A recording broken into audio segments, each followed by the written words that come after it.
back with two things to open on this video. This is a pack from the 1986 Fleer set. It's card number 56 on the back and has the Hank Aaron insert on the front. I'm assuming this is card 56 on to like 102 or whatever that number might be, 106. There's probably 50 cards in here. Also could be the rookie cards from 1 with the rated rookies on up to 55. I don't remember how that worked within the factory sets, but we're going to open that one here.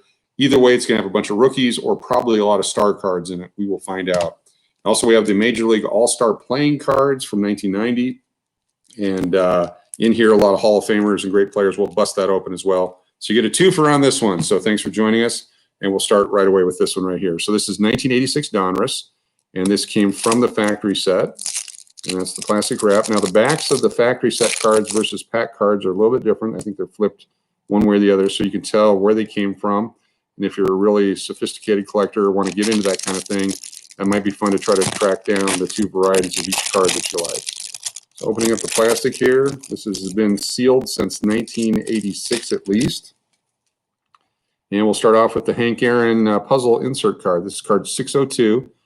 There are puzzle pieces in the actual wax wrapped packs that you can put together and try to put together that Hank Aaron puzzle, but Hall of Famer Hank Aaron. Next up, it's Billy Dorn from the Houston Astros, card number 110. So I was right, it is the higher numbers coming up from 56.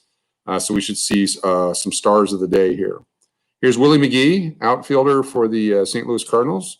Really good ball player, card 109. So you'll be able, I'll periodically give you a number and you'll be able to look it up if it's a superstar. Brian Downing, Ray Burris of the Milwaukee Brewers, Rick Dempsey, the Baltimore Orioles, Jack Morris, great pitcher, card 105. And at this point in his career, he had a 3.62 ERA and had only given up, where we're at. On the back, I'm sorry, win-loss, 123 to 86 win-loss record. Jerry Royce of the Dodgers. Ron Guidry of the New York Yankees, card number 103. Here's Brett Butler with the Cleveland Indians at the time. Started out with the Braves, was traded to the Indians, shows up in 84 the first time with the Indians. Alfredo Griffin of Oakland A's, was a Blue Jay up until 85. Here's Brett Saberhagen, second year card. He was a rookie, I believe. Well, the 84 update set of Fleer and Fleer had him. Donruss and Fleer and everyone had him again in 85. And then here's his 86 card, card 100. And again, card companies would save the round numbers and the milestone numbers for some of the better players. So Brett Saberhagen, great pitcher. Pete O'Brien, Texas Rangers, followed up by Gary Ward of the Texas Rangers.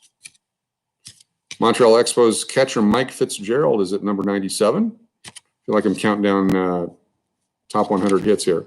Mike Davis, Oakland A's, card 96. Here's Danny Jackson, great pitcher for the Kansas City Royals. Tom Waddell, Cleveland Indians. Mike Scioscia, Dodgers catcher and great manager. World Series winning manager, Mike Scioscia. Willie Randolph of the Yankees, card 92. Bob Stanley, Chet Lemon, Deion James. Here we go, Hall of Famer Eddie Murray, card number 88. Eddie Murray, of course, fantastic baseball player, Hall of Famer with the Baltimore Orioles. That'll be put off to the side over here to be put into a card sleeve. Immediately followed by Andre Dawson with the Montreal Expos, the Hawk, card number 87 in the 86 Donruss set. Another Hall of Famer will be put off to the side. Gerald Boston, Ron Romanek, former Alaska Gold Panter, Jerry Mumphrey, Tommy Herr, John Russell, Phillies, Ron Oster of the Reds, Kevin McReynolds, another one of my favorite all-time players, card number 80, was on the 1980 Alaska Gold Panthers National Championship team in Wichita, Kansas for the NBC National Tournament, for anyone out there who's played in that tournament. Great ball player. Jeffrey Leonard hit a bunch of home runs in the World Series one year for the Giants. I think it was the 87 or 88 World Series. The next year, of course, everyone trying to find his rookie, which happened to I believe was 1980 top set. Benny DeStefano, Rick Mailer, Gary Matthews of the Chicago Cubs at the time. Dwight Gooden, at this point in his career, superstar, super hot cards, easily tradable. It's like liquid money. Then he ran into a few issues along the way with his career. Card number 75, Dwight Gooden. Very few stats. Bust on the scene in 84. Bob Kinnery, Lloyd Mosby, Kirby Puckett, Hall of Famer. Card 72, 1986 Donruss. Kirby Puckett, again, another rookie coming out of those early 80s, 84. Really hot card at the time in 86 when it came out. George Bell, Kent Herbeck, Alvin Davis, Gary Carter, Hall of Famer. There he is, card number 68, Gary Carter. With the Mets at that point, played with the Expos as well at some point. Here's Ryne Sandberg, Hall of Fame second baseman for the Chicago Cubs. For those of you paying attention back in 90 and 91, Ryne, I believe, was the first ever second baseman to hit 40 home runs in back-to-back seasons, 90 and 91. It's a very memorable player, fantastic Cub and a great guy. Card number 67, Ryne Sandberg, Hall of Famer. Dale Murphy having the great run with the Atlanta Braves at the time. Here's card 66 for Dale Murphy. Chili Davis, Tony Pena, Steve Garvey with the Padres at the time. Card 63. Pete Rose, manager and first base, still putting himself in the lineup card and some other lineups I believe he was in. Card 62. Met Pete Rose 3 different times, once in Chicago and twice in Vegas. 61 is a Mike Schmidt card. By the way, if you would like a Pete Rose autograph, he's every day available, I believe, in Las Vegas at a store to do autographs. Mike Schmidt, card 61, Hall of Famer, third baseman, Phillies. Jose Cruz Sr., Jose Cruz Jr. played for us up in Alaska. The Wizard of Oz, shortstop Ozzie Smith, card number 59, Hall of Famer. Britt Burns, Doug DeCincy, and Oda B. McDowell Jr. Now, Oda B. McDowell went directly from college to the major leagues. He was actually at Miami-Dade Junior College and then was on his way to Arizona State University. He showed up in Fairbanks, Alaska. He played on the Gold Panthers team. Fantastic individual, great ball player, wonderful human being, great story. Oda B. McDowell Jr., if you want to collect special people, he's definitely one that you can do that with.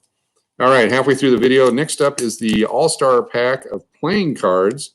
And this is 1990, and it was made by somebody. It's the Premier Edition, and maybe it's by Playing Cards. The United States Playing Card Company, Cincinnati, Ohio.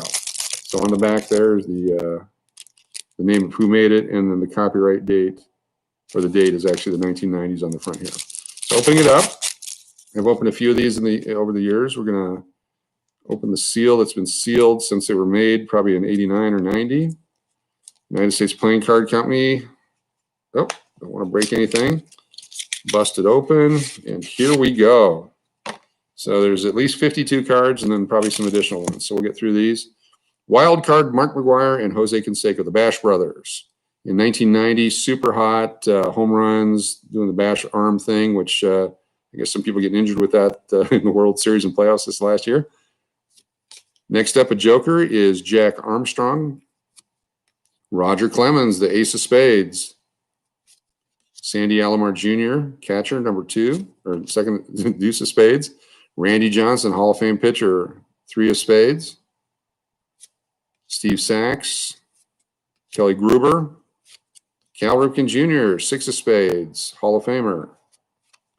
Doug Jones, Kirby Puckett, 8 of Spades. Chuck Finley is with the Angels at the time. Got 3 autographed Chuck Finley baseballs, 1 for each of my kids. Ran into him in Chicago in 2000 or 2001 summer. I'm not sure which it was. He was just traded to Cleveland Indians at the time. They were there to play the White Sox. Alan Trammell, Ken Griffey Jr., greatest ball player in the history of the world. Ken Griffey Jr., the Jack of Spades, and he will definitely go in a sleeve. Dave Parker, Cecil Fielder, Frank Viola starts off the diamonds. Greg Olson, catcher. Dennis Martinez, El Presidente. Roberto Alomar, Hall of Famer. Tim Wallach, played up in Alaska. I know there's a Tim Wallach collector out there. Every time I would sell cards on eBay, if I mentioned Tim Wallach, the same guy would get them. He'd actually send emails. He's trying to collect every Tim Wallach card ever made. Barry Larkin, 6 of Diamonds, Hall of Famer. Neil Heaton, Dave Smith, Lenny Dykstra, Sean Dunston, Tony Gwynn, Jack of Diamonds. Will the Thrill, Barry Bonds, king of diamonds, king of home runs as well. I guess in a way, this is predicting that he would be the king of the diamonds.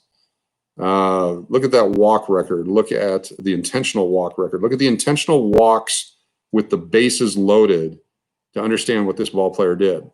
You can say what you want. You can speculate all you want. You can do whatever you want, but understand they intentionally walked Barry Bonds more than any player in the history of the sport, because giving up one run was the best alternative when he would come to the plate. Rickey Henderson, stolen base leader.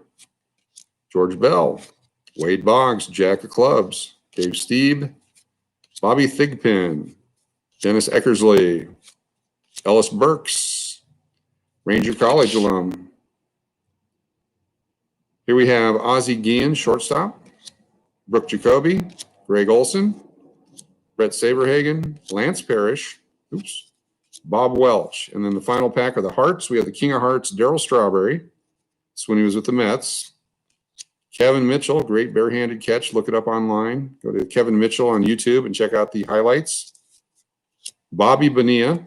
I don't know the date, but there's Bobby Bonilla Day each year where he gets $1 million in salary that he had deferred to pay after his playing career. It was a brilliant move. I'm sure others have done it since, but every year there's Bobby Bonilla Day as he gets his new check. Benito Santiago, Andre Dawson, Matt Williams, one of my favorite players, was also a coach for a while. I believe this is the gentleman that would lick his shoulder at the plate to make sure his head was turned properly so he could see the pitch coming in. I thought that was a cool technique. I haven't seen many people ever do that again, but love Matt Williams as a ball player. John Franco, Ozzie Smith, Chris Sabo, Spuds McKenzie. Big glasses, great player, rookie of the year. I just hooked up with him on LinkedIn, so he's out there doing business. Check out Chris Sabo on LinkedIn and become one of his friends. Ryan Sandberg, Jeff Brantley, Mike Scioscia again, and Ramon Martinez. Pedro, of course, the Hall of Famer. Ramon, his bigger brother, came out first. Fantastic player. Julio Franco's a joker. And finally, it's Rob Dibble and Randy Myers, the Nasty Boys, with the Cincinnati Reds. The Nasty Boys, I think there's a 30 for 30 on them as well. Just devastating pitching. Some of the early fireball guys touching 100 miles per hour, which was unheard of back then. Now everybody and their brother can do it. But certainly fantastic pitchers of the day. So that's the two sets that we went through today. We went through the pack of 86 Donruss, which is part of the factory set. And we went through, found some great Hall of Fame players from the card 56 through 110. And, of course, the Major League Baseball All-Star playing cards. This is the 1990 set with all the great Hall of Famers and players in here. And, of course, the Nasty Boys to end it out. Thanks for tuning in. We got some more videos coming. Be sure to smash that subscribe button. Appreciate any likes you can give us. Currently on COVID layoff, got plenty of free time, so I appreciate you indulging me with all the videos and things that we're doing. If we can somehow get up to 1,000 subscribers and 4,000 hours of views, then I guess we can start making some money on this and help pay the college tuitions and the rent and the gas bills and all that kind of stuff. So I appreciate anything you do to help me out on that. If you're interested in any of these cards, send me a line, send me an email, contact me. They're all for sale. We're starting to list a bunch on Mercari online. You can check them out there under Arizona Collections. And we will talk to you later. We'll see you on the next video. Thanks for tuning in and be safe.